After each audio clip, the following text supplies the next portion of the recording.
मोर दुलरवा देशवासी हो जोहार। आज मन की बात कर एगो और एपिसोड कर जरिए हमन एक साथ जुड़त ही।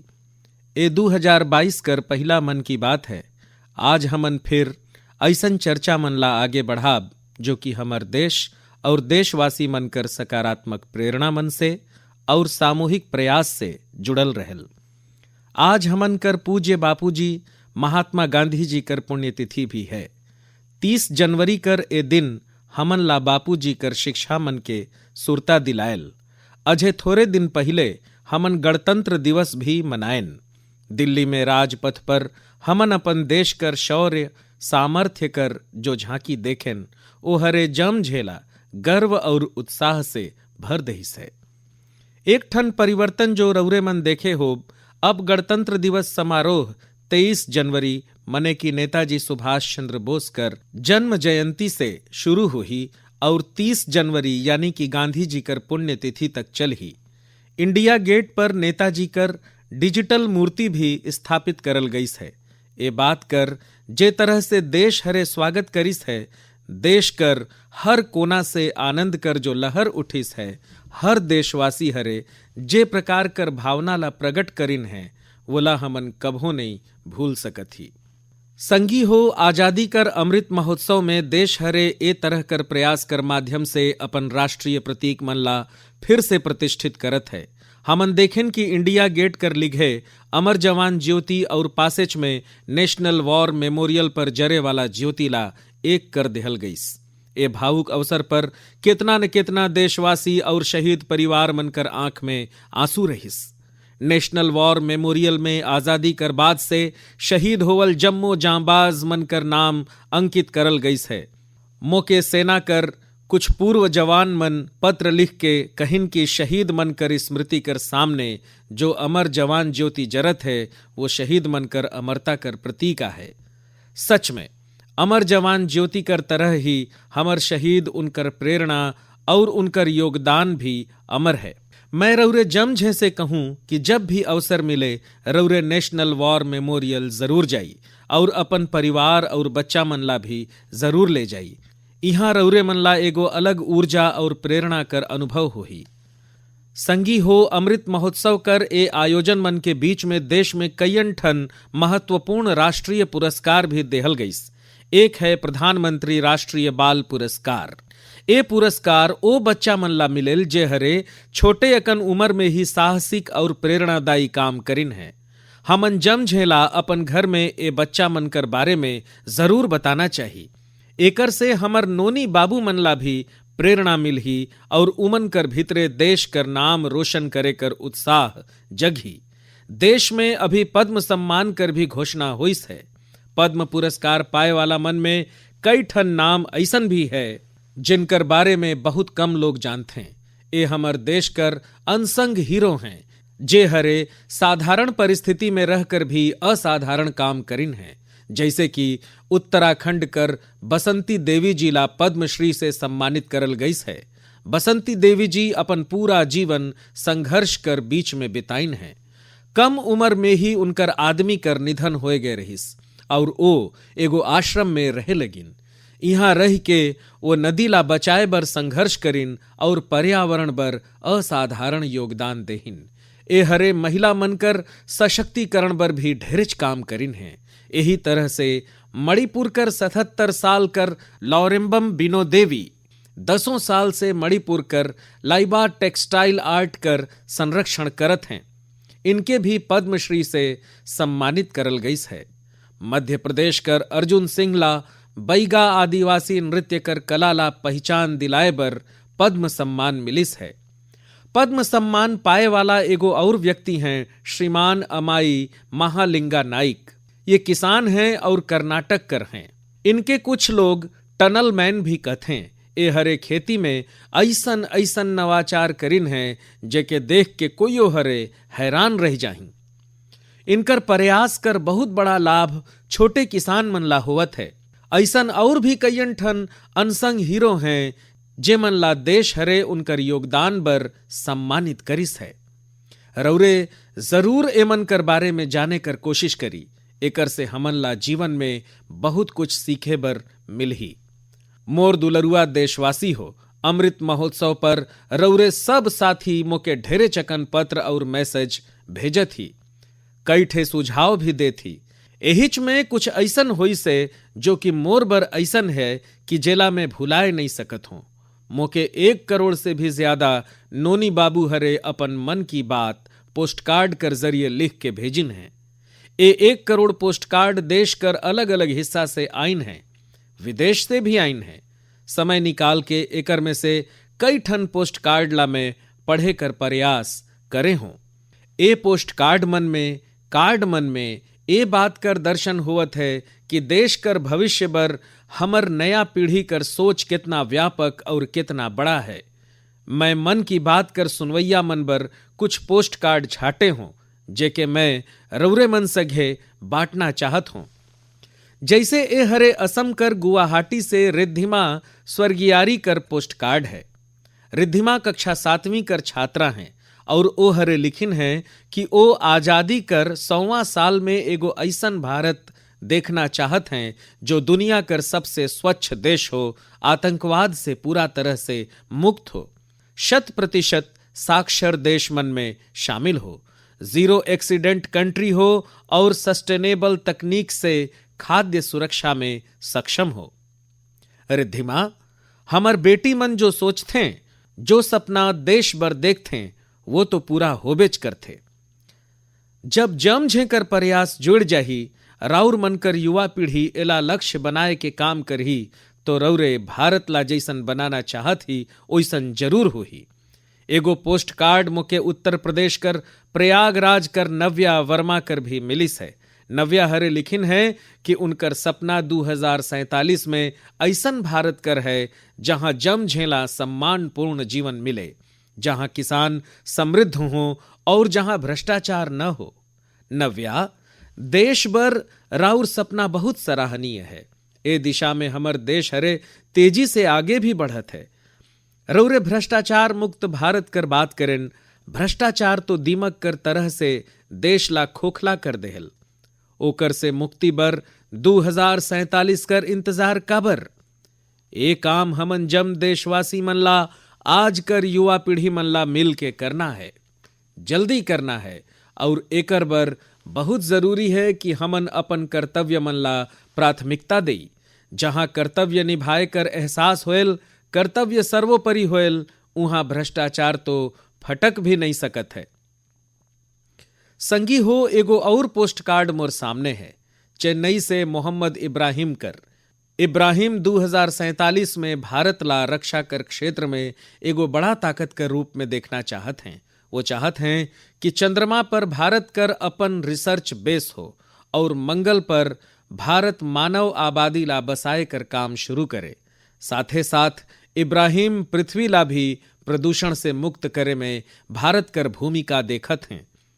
इब्राहिम, जे देश में राउर जैसन नौजवान हो, ओकर बर कुछ भी असंभव नहीं है।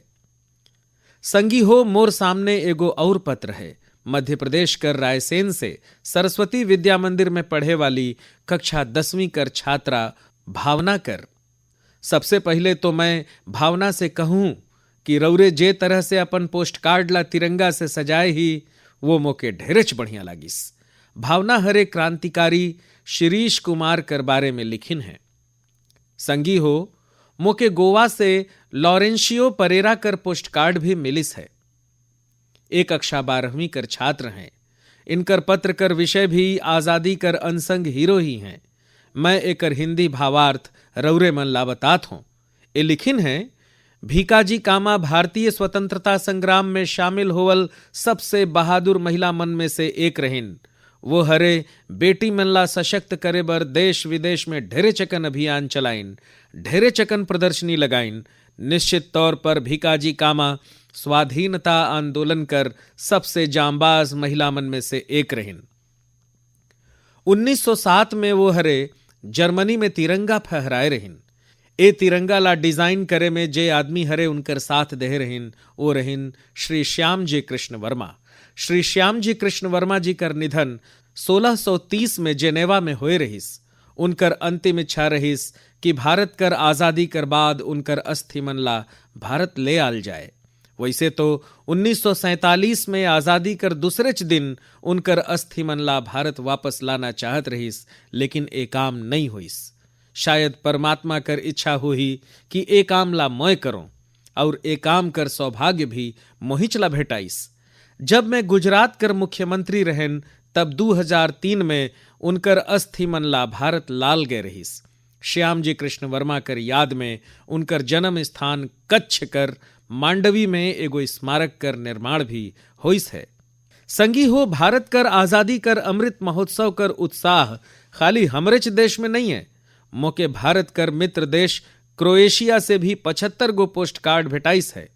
क्रोएशिया कर जाग्रेब में school of applied arts and design कर छात्र हरे ए 75 कार्ड मन ला भारत कर लोग मन बर भेजिन है और अमृत महोत्सव कर बधाई भी देहिन है। मैं रौरे जम्मो देशवासी मन कर तरफ से क्रोएशिया और उहाँ कर जम मन से मन ला धन्यवाद देहत हूँ।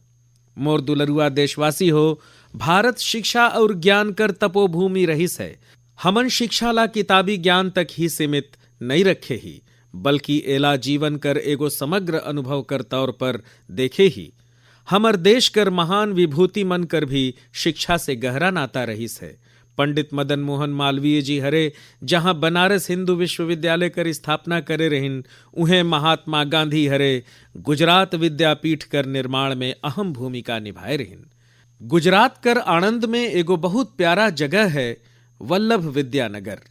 सरदार पटेल कर आग्रह पर उनकर दूगो सहयोगी भाई काका और भीखा भाई हरे उहाँ युवा मन बर शिक्षा केंद्र कर स्थापना करे रहिन। यही तरह से पश्चिम बंगाल में गुरुदेव रविंद्रनाथ टैगोर हरे शांति निकेतन कर स्थापना करे रहिन। महाराजा गायकवाड़ भी शिक्षा कर प्रबल समर्थक में से एक रहिन। ओ हरे कईयन ठन शिक्षण संस्थान कर निर्माण करवाइन और अंबेडकर और श्री अरबिंदो समेत कईयन ठन विभूति मन ला उच्च शिक्षा बर प्रेरित करिन। ऐसने महानुभाव मन कर सूची में एगो नाम राजा महेंद्र प्रताप सिंह जी कर भी है। राजा महेंद्र प्रताप सिंह जी हरे एगो टेक्निकल स्कूल कर स्थापना बर अपन घरे चला सौंप देहिन। ओ हरे अलीगढ़ और मथुरा में शिक्षा केंद्र बनकर निर्माण में खूब आर्थिक मदद करे रहिन। कुछ समय पहले मोके अलीगढ़ में उनकर नाम पर एगो यूनिवर्सिटी कर आधारशिला रखे कर भी सौभाग्य प्राप्त हुए रहिस। मोके खुशी है कि शिक्षा कर प्रकाश ला जन जन तक पहुंचाए कर वही जीवंत भावना भारत में आज भी कायम है।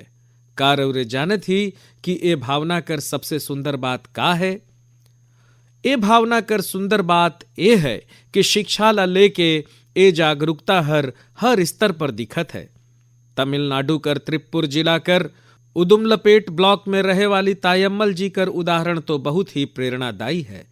तायम्मल जी कर पास अपन कोनो जमीन नहीं है। बरसों से इनकर परिवार नारियल पानी बेच के अपन गुजर बसर करत है। आर्थिक स्थिति भले ही अच्छा न हो, लेकिन तायम्मल जी हरे अपन बेटा बेटी मन ला पढ़ाई में कोनो कसर नहीं छोड़े रहिन। उनकर बच्चा मन चिन्नवीरमपट्टी पंचायत कर यूनियन मिडिल स्कूल में पढ़त रहिन। ऐसे ही एक दिन स्कूल में अभिभावक मन कर साथ मीटिंग में ये बात उठिस कि कक्षा मन कर और स्कूल कर स्थिति ला सुधारल जाए, स्कूल अधोसंरचना ला ठीक करल जाए। तायम्मल जी भी ओ मीटिंग में रहिन, ओ जम बात ला सुनिन। ए बैठक में चर्चा हरे ए काम खातिर पैसा कर कमी पर आए के टिक गईस। एकर बाद तायम्मल जी हरे जो करिन ओकर कल्पना कोइयो नहीं कर सकत रहिस। जे तायम्मल जी हरे नारियल पानी बेच बेच के कुछ पूंजी जमा करे रहिन, ओ हरे 1 लाख रुपया स्कूल बर दान कर देहिन। सच में ऐसन करे बर बहुत बड़ा दिल चाहिए, सेवा भाव चाहिए। तायम्मल जी कर कहना है कि अभी जो स्कूल है ओकर में 8वीं कक्षा तक पढ़ाई होल। अब जब स्कूल कर अधोसंरचना सुधर जाही तो वहां हायर सेकेंडरी कर पढ़ाई होए लगी। हमर देश में शिक्षा ला लेके ए वही भावना है जेकर में चर्चा करत रहे। मोके IIT BHU कर एगो भूतपूर्व छात्र कर यही तरह कर दान कर बारे में भी पता चलिस है। BHU कर पूर्व छात्र जय चौधरी जी हरे IIT BHU फाउंडेशन ला $1 मिलियन यानी करीब 7.5 करोड़ रुपया दान करिन। संगवारी हो, हमर देश में अलग अलग क्षेत्र से जुड़ल बहुत सारा लोग हैं जो दूसर कर मदद करके समाज कर प्रति अपन जिम्मेदारी ला निभात हैं। मोला अड़बड़ खुशी है कि ए तरह कर प्रयास उच्च शिक्षा कर क्षेत्र में खासकर हमर अलग अलग IIT मन में लगातार देखे बर मिलत है। केंद्र विश्वविद्यालय में भी यही तरह कर प्रेरक उदाहरण कर कमी नहीं है। ए तरह कर प्रयास ला और बढ़ाए बर पाछू साल सितंबर माह से देश में विद्यांजलि अभियान कर शुरुआत हुई है। एकर उद्देश्य अलग अलग संगठन CSR निजी क्षेत्र कर भागीदारी से देश भर कर स्कूल में शिक्षा कर गुणवत्ता में सुधार लाना है। विद्यांजलि सामूहिक भागीदारी और ऑनरशिप कर भावना ला आगे बढ़ात है। अपन स्कूल कॉलेज से लगातार जुड़े रहना, अपन क्षमता कर अनुसार कुछ न कुछ योगदान देना, ये एकस बात है जेकर संतोष और आनंद अनुभव से ही पता चलेल। मोर दुलरुआ देशवासी हो, प्रकृति से प्रेम और हर जीव बर करुणा ये हमर संस्कृति भी है और सहज स्वभाव भी। हमर संस्कार मन कर झलक अभी हालेच में तब दिखिस जब मध्य प्रदेश कर पेंच टाइगर रिजर्व में एगो बाघिन हर दुनिया ला अलविदा कर देहिस। ए बाघिन ला लोग कॉलर वाला बाघिन कहत रहिन। वन विभाग हर एला T15 नाम देहे रहिन। ए बाघिन कर मृत्यु हर लोग मन ला इतना भावुक कर देहिस जैसे उनकर अपन कोई दुनिया ला छोड़ देहिस। लोग मन बकायदा ओकर अंतिम संस्कार करिन, ओला पूरा सम्मान और दुलार के साथ विदाई देहिन। राउर मन भी ए तस्वीर ला सोशल मीडिया में जरूर देखे होइहा। पूरा दुनिया में प्रकृति और जीव बर हमर भारतीय मन कर ए प्यार कर बहुत प्रशंसा हुईस। कॉलर वाला बाघिन हर अपन जीवन काल में 29 शावक मन ला जन्म देहिस और 25 ठेला पाल पोस के बड़ा करिस। हमन T15 के ए जीवन ला भी मनाइन और अब ओहर दुनिया ला छोड़िस तो भावुक विदाई भी देहन। यही तो भारत कर लोग मन कर खूबी है। हमन हर जिंदा जीव से प्रेम कर संबंध बनाए लेथन। ऐसनेच एगो दृश्य हमन ला एधायर गणतंत्र दिवस कर परेड में भी देखे बर मिलिस। ए परेड में राष्ट्रपति कर सुरक्षा कर्मी मनकर चार्जर घोड़ा विराट हर आखिरी परेड में हिस्सा लेहिस। घोड़ा विराट 2003 में राष्ट्रपति भवन आए रहिस और हर बार गणतंत्र दिवस के दिन कमांडेंट चार्जर के रूप में परेड कर अगुवैया करत रहिस। जब कोई विदेशी राष्ट्राध्यक्ष कर राष्ट्रपति भवन में स्वागत होत रहिस तब भी वो अपन भूमिका निभात रहिस। एधायर सेना दिवस पर घोड़ा विराट ला सेना प्रमुख द्वारा कोएस कमांडेशन कार्ड भी देहल गईस। विराट कर विराट सेवा ला देखते हुए ओकर सेवा निवृत्ति कर बाद उतनेच बड़खा तरीका से ओला विदाई देहल गईस। मोर दुलरुआ देशवासी हो, जब एगो भरपूर प्रयास होयल, नेक नियत से काम होयल तो ओकर परिणाम भी मिलेल। एकर एगो सबले बढ़िया उदाहरण सामने आइस है आसाम से। असम कर नाम लेतेच उहाँ कर चाय बगान और बहुते सुंदर नेशनल पार्क कर विचार आयल। साथे साथ एक सींग वाला गेंडा कर तस्वीर भी हमर मन में उभरेल। रौरे मन सब कोई जानत होइहा कि एक सींग वाला गेंडा सरलगा से असमिया संस्कृति कर हिस्सा रहिस है। भारत रत्न भूपेन हजारिका जी कर ये गीत हर एक कान में गूंजत हुई। কাজিৰঙাৰ চিৰ সেউজ পৰিৱেশ হস্তি ব্যাঘ্ৰৰে বাস এক খড়গড় গড় পৃথিৱীয়ে চাই পক্ষীৰ সুদিয়া প্ৰকাশ মোৰ কাজিৰঙা নহয় যে বন্য। संगवारी हो, ये गीत कर जो अर्थ है वो बहुत सुमेल है। ये गीत में कहल गई हवे काजीरंगा कर हरा भरा परिवेश, हाथी और बाघ कर निवास, एक सींग वाला गेंडा कर धरती में देखें, चरई मन कर चहचहाना सुनेन। असम कर विश्व प्रसिद्ध हथ करघा कर बुनल गईस, मूंगा और एरी कर पोशाक मन में गेंडा कर छापा दिखाई देते। असम कर संस्कृति में जेन गेंडा कर इतना बड़ा महिमा है, ओला भी संकट कर सामना करना पड़त है। बच्छर 2013 में 37 और 2014 में 32 गेंडा मन के तस्कर मन मार डालिन। ए चुनौती से निपटे बर पाछू 7 बछर में असम सरकार कर विशेष प्रयास से गेंडा मन के शिकार के खिलाफ एगो बहुत बड़ा अभियान चलाल गईस है। पाछू 22 सितंबर के विश्व गेंडा दिवस के मौका में तस्कर मन से जब्त करल गईस 24,000 से ज्यादा सींग मन ला जलाए देहल गए रहिस। ए तस्कर मन बर एगो कठोर संदेश रहिस। ऐसन ही प्रयास कर नतीजा हवे कि अब असम में गेंडा मन कर शिकार में लगातार कमी आवता है। जहां 2013 में 37 गेंडा मारल गए रहिस, वहीं 2020 में 2 और 2021 में सिर्फ 1 गेंडा कर शिकार कर मामला सामने आए रहिस। मैं हर गेंडा मन ला बचाए बर असम कर लोग मन के संकल्प कर सराहना करत हूं। संगवारी हो, भारतीय संस्कृति कर बरन बरन रंग और आध्यात्मिक शक्ति हर सरलगा दुनिया भर के लोग मन ला अपन ओर खींचिस है। और मैं रौरे मन से कहूं कि भारतीय संस्कृति अमेरिका, कनाडा, दुबई, सिंगापुर, पश्चिम यूरोप और जापान में भी बहुत लोकप्रिय है। तो ये बात राउर मन के बहुत आसान लगी, रौरे मन के कोई हैरानी नहीं हुई। लेकिन अगर कहूं कि ये भारतीय संस्कृति कर लैटिन अमेरिका और दक्षिण अमेरिका में भी बड़ा आकर्षण हवे, तो रौरे मन एक बार जरूर सोच में पड़ जा। मैक्सिको में खादी ला बढ़ावा देह कर बात हो या फिर ब्राजील में भारतीय परंपरा मन के लोकप्रिय बनाए कर प्रयास, मन की बात में हमन ए विषय में पहले भी चर्चा कर चुके हन। आज में राउर मन के अर्जेंटीना में फहरावत भारतीय संस्कृति के परचम कर बारे में बताहूं। अर्जेंटीना में हमर संस्कृति ला बहुत पसंद करल जात है। 2018 में मैं हरे अर्जेंटीना कर यात्रा कर दौरान योग कर कार्यक्रम में योगा फॉर फेस में हिस्सा ले रहन। यहाँ अर्जेंटीना में एगो संस्था है हस्तिनापुर फाउंडेशन। रौरे मन के सुन के आश्चर्य होवत है ना, कहाँ अर्जेंटीना और वहां भी हस्तिनापुर फाउंडेशन। ए फाउंडेशन अर्जेंटीना में भारतीय परंपरा मन के फैलाए में जुटिस हवे। एकर स्थापना 40 बछर पहले एगो मैडम प्रोफेसर एडा एल्ब्रेक्ट हर करे रहिस। आज प्रोफेसर एडा एल्ब्रेक्ट 90 बछर पुराइन है। भारत कर साथ उनकर जुड़ाव कैसे होइस, ये भी बड़ा दिलचस्प है। जब वो 18 साल कर रहिन, तब पहली बार भारतीय संस्कृति कर शक्ति से उनकर परिचय हुईस।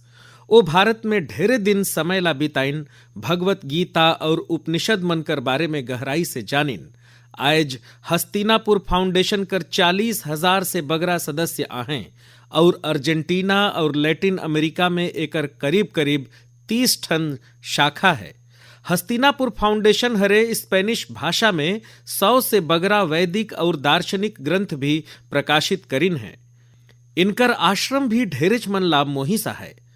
आश्रम में 12 मंदिर कर निर्माण करल गईस है, जेमे अनेक देवी देवता मन कर मूर्ति हवे। ए जम्मो कर बीच में एगो ऐसन मंदिर भी है जो अद्वैतवादी ध्यान बर बनाल गईस है। संगवारी हो, ऐसन ही सैकड़ों उदाहरण ये बताते हैं कि हमर संस्कृति हमर बर ही नहीं बल्कि पूरा दुनिया बर एगो अनमोल धरोहर हवे। दुनिया भर कर लोग ओला जानना चाहत हैं, समझना चाहत हैं और जीना चाहत हैं। हमन ला भी पूरा जिम्मेदारी कर साथ अपन सांस्कृतिक विरासत ला खुद अपन जीवन कर हिस्सा बनाते हुए जम्मो लोग मन तक पहुंचाए कर प्रयास करना चाहिए। मोर दुलरुआ देश के रहवैया हो, मैं अब रौरे से और खास करके अपन युवा साथी मन से एगो सवाल करना चाहत हूं। अब सोची, रौरे एक बार में कितना दंड बैठक कर सकत ही। मैं जो रौरे मन के जो बताए वाला हूं, वह रौरे मन के अचंभा से भर दही। मणिपुर में 24 बछर कर युवा थौनाओजम निरंजॉय सिंह हर 1 मिनट में 109 दंड बैठक कर रिकॉर्ड बनाइस हवे। निरंजॉय सिंह बर रिकॉर्ड तोड़ना कोई नवा बात नहीं है। एकर से पहले भी ओमन 1 मिनट में एक हाथ से सबसे ज्यादा झुकना उठना कर रिकॉर्ड बनाइन हवे।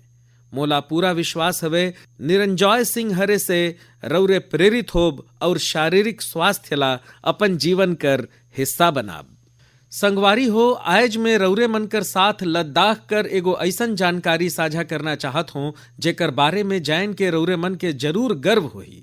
लद्दाख ला जल्दी ही एगो शानदार ओपन सिंथेटिक ट्रैक और एस्ट्रो टर्फ फुटबॉल स्टेडियम कर सौगात मिले वाला है। ये स्टेडियम 10,000 फीट से अधिक कर ऊंचाई पर बनता है और एकर निर्माण जल्द ही पूरा होए वाला है। लद्दाख कर ए सबसे बड़ा ओपन स्टेडियम होही जहां 30,000 दर्शक एक साथ बैठ सकत हैं। लद्दाख कर ए आधुनिक फुटबॉल स्टेडियम में 8 लेन वाला एगो सिंथेटिक ट्रैक भी होही। एकर अलावा यहाँ 1,000 बेड वाला एगो हॉस्टल कर सुविधा भी होही। रौरे मन के ए जान के भी अच्छा लगी कि ए स्टेडियम ला फुटबॉल कर सबसे बड़ा संस्था फीफा हर भी सर्टिफाई कर दहिस है। जब भी खेल कर ऐसन कोई बड़ा आधारभूत संरचना तैयार होथे तो ए देश के युवा मन बर बेहतरीन मौका लेके आथे। संगे संगे जहां ए व्यवस्था होथे वहां भी देश भर के लोग मन कर आना जाना होथे। टूरिज्म ला बढ़ावा मिलथे और रोजगार के कईयो ठो मौका जन्म लेथे। स्टेडियम कर लाभ भी लद्दाख के हमर युवा मन के होही। मोर दुलरुआ देश के रहवैया हो, मन की बात में ए धार भी हमन कईयो ठो विषय में बात करें। एक विषय और है जो ए समय सबके मन में है और वो है कोरोना। कोरोना कर नवा वेब से भारत बहुत सफलता के साथ लड़त है और ये भी गर्व कर बात है कि अब तक करीब करीब 4.5 करोड़ लइका मन के कोरोना वैक्सीन कर डोज लग गई सा है। एकर मतलब ए होइस कि 15 से 18 बछर कर लगभग 60% युवा मन 30 से 4 सप्ताह में ही टीका लगवाए लेहिन हमें। एकर से न केवल हमर युवा मन के रक्षा होही बल्कि उनकर पढ़ाई लिखाई जारी रखे में भी मदद मिलही। एकर और अच्छा बात ये भी है कि 20 दिन के भीतर ही 1 करोड़ लोग मन सावधानी खुराक भी ले लेहिन हमें। अपन देश कर वैक्सीन पर देश के रहवैया मन कर ए भरोसा हमन बर बहुत बड़ा ताकत हवे। अब तो कोरोना संक्रमण कर केस भी कम होना शुरू हो गई सा है। ये बहुत सकारात्मक संकेत हवे। लोग सुरक्षित रहें, देश कर आर्थिक गतिविधि कर रफ्तार बने रहे, हर देशवासी कर यही कामना है। और रौरे मन तो जानते छी कि मन कर बात में कुछ बात में बिना कहे नहीं रह सकत हूं। जैसे स्वच्छता अभियान के हमन ला भूलना नहीं है। सिंगल यूज प्लास्टिक कर खिलाफ अभियान ला हमन ला और तेजी से लाना जरूरी है। वोकल फॉर लोकल कर ए मंत्र ए हमर जिम्मेदारी हवे। हमन ला आत्मनिर्भर भारत अभियान पर भी जी जान से जुटे रहना है। जम्मो झन कर प्रयास से ही देश विकास कर नवा ऊंचाई पर पहुंची। यही कामना कर साथ मैं रौरे मन से विदा लेत हूं। बहुत बहुत धन्यवाद।